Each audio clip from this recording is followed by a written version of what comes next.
Fresh details have emerged over the death of former Kameme FM presenter Jedidah Wambui Weru, who died on December 27, 2021 in Seattle in the United States of America.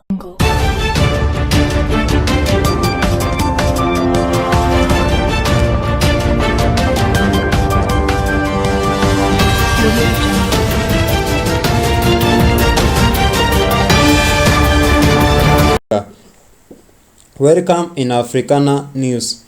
Speaking to the media on Saturday, January 22nd, the daughter of the ex-presenter Esther Nyawira stated that she received information about her mother's death from one of her relatives who was called by a friend of hers.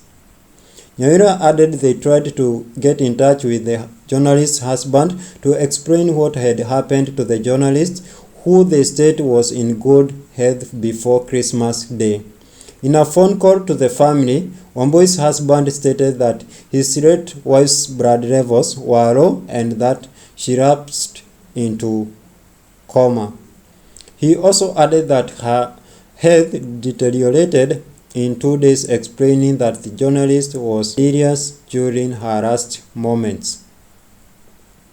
However, the family has dismissed the accounts provided by the journalist's husband. Nyawira claimed that her mother's behavior changed after she got married in 2021. Additionally, George Kamau, a family friend, called for investigation into the matter, stating that the events were not adding up. Kamau added that they were yet to receive medical reports for the Wambui's husband to back up his accounts of events. Continue following Africana Pictures. For more news, we are found in Instagram and Facebook as Africana Pictures. Subscribe, hit that notification bell so that you can be getting our latest news.